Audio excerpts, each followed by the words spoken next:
Hey guys, welcome to my YouTube channel. One more వ్లాగ్తో మీ ముందుకైతే వచ్చేసాను. సో మీరు స్కిప్ చేయకుండా ఎండ్ వరకు అయితే చూసేయండి. ఇది వచ్చేసి సాటర్డే వ్లాగ్.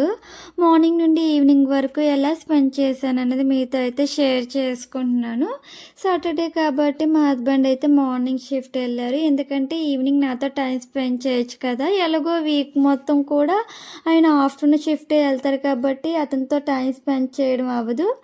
సో ఈ ఒక్కరోజైనా నాతో టైం స్పెండ్ చేయొచ్చు అని చెప్తే సాటర్డే మాత్రం మార్నింగ్ షిఫ్ట్ అయితే వెళ్తారు. ఈరోజు అయితే కాలేజ్ ఉంది కానీ నేను లీవ్ తీసుకున్నాను. పిల్లలకైతే ఈరోజు నా సబ్జెక్ట్ ఎగ్జాము. అందుకే మార్నింగ్ లేవగానే క్వశ్చన్ పేపర్ అయితే తయారు చేశాను ల్యాప్టాప్లో. సో తయారు చేసాక గ్రూప్లో అయితే షేర్ చేసి ల్యాప్టాప్ క్లోజ్ చేసి బయట వాకిలు కూడా తుడిచేశాను. తర్వాత లోపలికి వచ్చేసి బకెట్లో ఉన్న గిన్నెలన్నీ కూడా అలమల్లో పేర్చేసాను. ఇవన్నీ కూడా నిన్నటి గిన్నెలు అన్నమాట. సో నిన్న వాష్ చేసిన గిన్నెలు అరమల్లో పేర్చేసాను. చూడండి గాయస్, ఇక్కడ ఎన్ని గిన్నెలు ఉన్నాయో. ఇవన్నీ కూడా ఇప్పుడు వాష్ చేయాలి. ఇవన్నీ కూడా నిన్న మధ్యాహ్నవి నైట్వి అన్నమాట గిన్నెలు. అందుకే ఇన్ని ఉన్నాయి. అంటే నిన్న కాలేజ్ నుంచి రాగానే చాలా వీక్గా అనిపించి నేనైతే ఇవేమి వాష్ చేయలేదు. యాక్చువల్లీ ఇప్పుడు కూడా మార్నింగ్ అయితే బేగా లేవగలని అయితే అనుకోలేదు. అంటే కాలేజీలో ఈ 1 వీక్ కూడా కొంచెం ఇన్స్పెక్షన్ వర్క్స్ ఉండడం వల్ల ఎక్కువగానే ఉంది. బాగా టైర్డ్ అయిపోయాను. అందుకే ఇంక రేపు ఎలాగో లీవ్ తీసుకున్నానని చెప్పేసి నేనైతే వాష్ చేయలేదు. సో ఇప్పుడైతే బకెట్ అది ఖాళీ చేసి గిన్నెలు అయితే అరమల్లో పేర్చేసాను కదా. ఇప్పుడు ఇవన్నీ వాష్ చేసేసాక మళ్ళీ కలుద్దాం, సరేనా? సింక్లో ఉన్న గిన్నెలన్నీ కూడా వాష్ చేస్తాను. 2 బకెట్లు అయితే పట్టాయి గిన్నెలన్నీ కూడా. సో ఇప్పుడైతే స్టవ్ మొత్తం కూడా డీప్ క్లీన్ చేయాలన్నమాట. వీక్లీ ఒకసారి అయితే నేను డీప్ క్లీనింగ్ అయితే చేస్తాను స్టవ్ అండ్ ఈ సెల్ఫ్ మొత్తం కూడా. రిమైనింగ్ టైంలో అయితే వంట అయ్యాకైతే తడి క్లాత్తో తుడిచేస్తాను. సో స్టవ్ మొత్తం కూడా క్లీన్ చేసాక ఈ 2 బకెట్లో ఉన్న గిన్నెలన్నీ కూడా ఒక బకెట్లో గిన్నెలు ఏమైనా ఇక్కడ సెల్ఫ్ మీద పేర్చేస్తాను. ఎందుకంటే ఆ బకెట్ నాకు తర్వాత యూజ్ అవుతుంది. ఈ బకెట్లో ఉన్న గిన్నెలు అయితే ఆరాక అక్కడ ఉన్న స్టాండ్లో పేర్చేసి తర్వాత కొద్దిసేపు పోయాక స్టాండ్లో ఉన్న గిన్నెలన్నీ కూడా అర్మాల్లో అయితే పేర్చేస్తాను.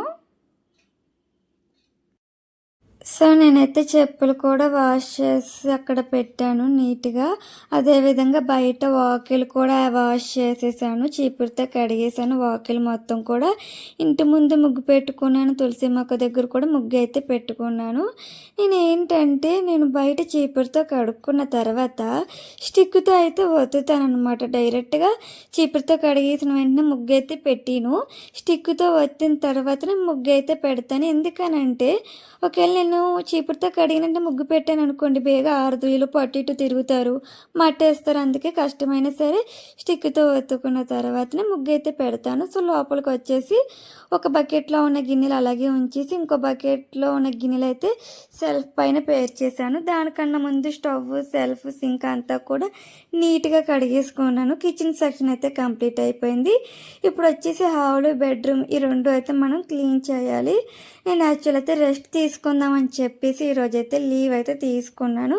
కానీ ఇంకెక్కడ రెస్ట్ చెప్పండి ఇంత పని ఉన్నాక. సో ఇప్పుడైతే నేను ఒక లిక్విడ్ తీసుకున్నాను, అదేవిధంగా సాఫ్ట్ క్లాత్ కూడా తీసుకున్నాను. సో ఈ 2 యూజ్ చేసి నేను మొత్తం బీరువా మొత్తం క్లీన్ చేయాలి, డ్రెస్సింగ్ టేబుల్ క్లీన్ చేయాలి, ఇంకా బెడ్ కూడా క్లీన్ అయితే చేసుకోవాలి. ఇక్కడ చూడండి, నేను ఫింగర్తో టచ్ చేసినప్పుడు ఎంత ధూళి అంటుకున్నదో తెలుసా?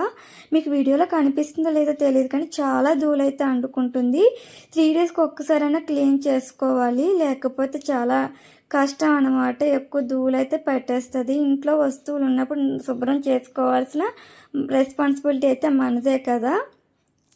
సో నేనైతే 3 రూమ్లు తుడిచేసి ఇంకా ఒత్తేసి వాష్రూమ్ క్లీన్ చేసి బట్టలు కూడా ఉతికేసాను.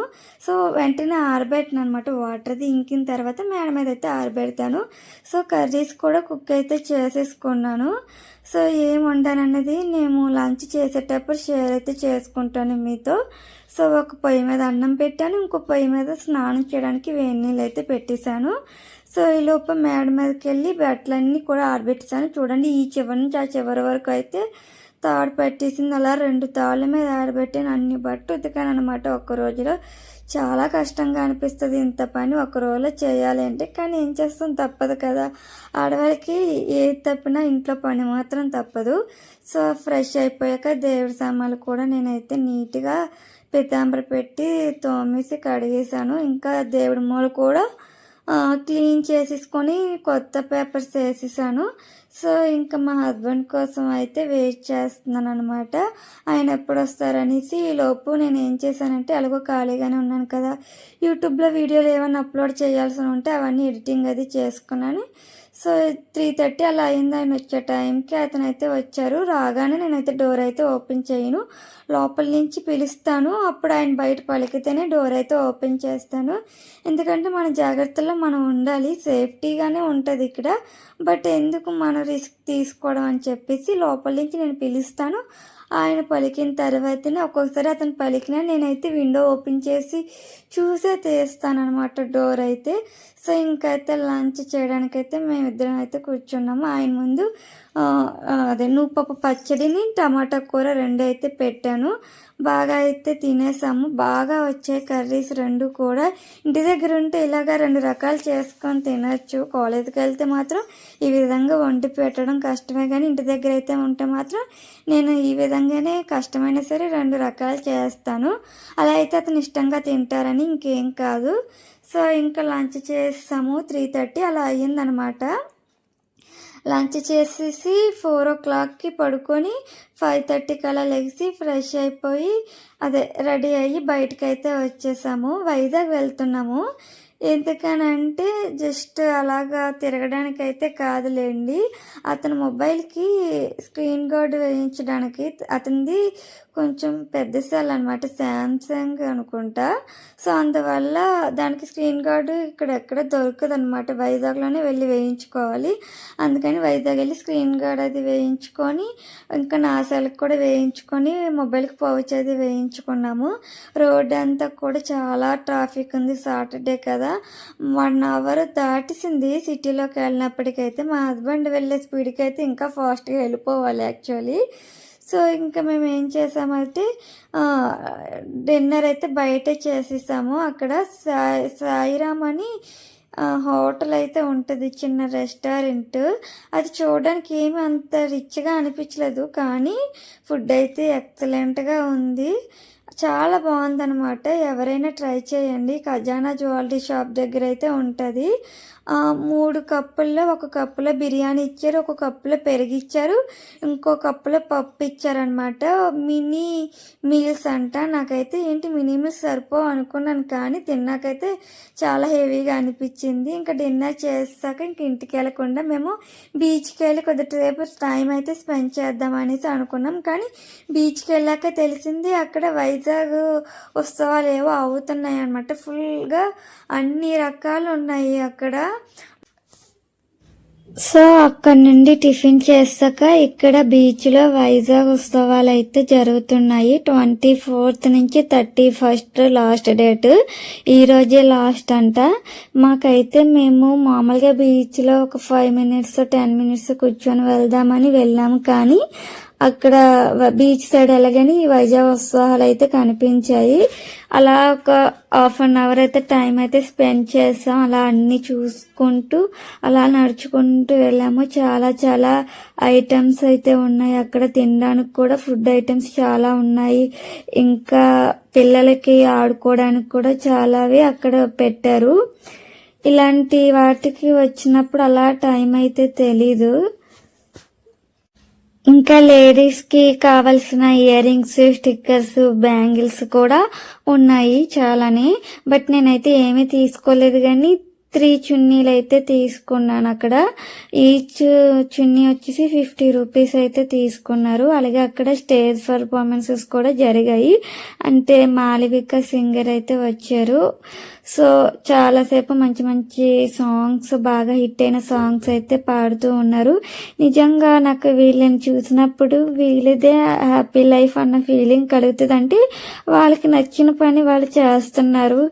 మనకి ఇష్టం లేని దాంట్లో మనం ఎంత కష్టపడినా ముందుకెళ్ళలేము. మనకి నచ్చిన దాంట్లో మనల్ని ప్రోత్సహించే వాళ్ళు ఉంటే ఫ్యూచర్ చాలా బాగుంటుంది. వాళ్ళు మహా అయితే ఒక 3 అవర్స్ 4 అవర్స్ వాళ్ళు అక్కడ టైం స్పెండ్ చేసి ఉంటారు, కానీ వాళ్ళకి ఆ 4 అవర్స్ వాళ్ళు సంపాదించింది మన సంవత్సరం మొత్తం సంపాదిస్తాము. అది తేడా అనమాట. మనకి ఇష్టమైన పని చేసేదానికి బతకడానికి చేసే పనికి డిఫరెన్స్ ఆ విధంగా అయితే ఉంటుంది. కానీ ఈ రోజుల్లోని పేరెంట్స్ మనకి నచ్చింది ప్రోత్సహించరు. వాళ్ళకి నచ్చింది మన మీద రుద్దేసి మనం అది సాధించలేకపోతే వాళ్ళని ఎందుకు పనికిరాని వాళ్ళలాగా చూస్తారు పేరెంట్స్. సో మేమైతే ఈ వీకెండ్ ఈ విధంగా అయితే స్పెండ్ చేసాము, మార్నింగ్ నుండి ఈవినింగ్ వరకు. సో మీకేమనిపించిందో కామెంట్ చేసేయండి. ఈ ఛానల్ ఇప్పటి వరకు సబ్స్క్రైబ్ చేయకపోతే సబ్స్క్రైబ్ చేయండి. మా వీడియోని లైక్ చేయండి, షేర్ చేయండి. మరిన్ని వీడియోస్ అప్లోడ్ చేయడానికి మ్యాక్సిమం ట్రై చేస్తాము. సో మేము ఇంత కష్టపడి ఒక వ్లాగ్ తీసి ఎడిట్ చేసి వాయిస్ ఓవర్ ఇచ్చి అప్లోడ్ చేసినందుకైనా ఒక లైక్ చేసి ఒక కామెంట్ అయితే చేసేయండి గైస్ ప్లీజ్. మాకైతే మీ సపోర్ట్ అయితే కావాలి. Bye, good night, see you.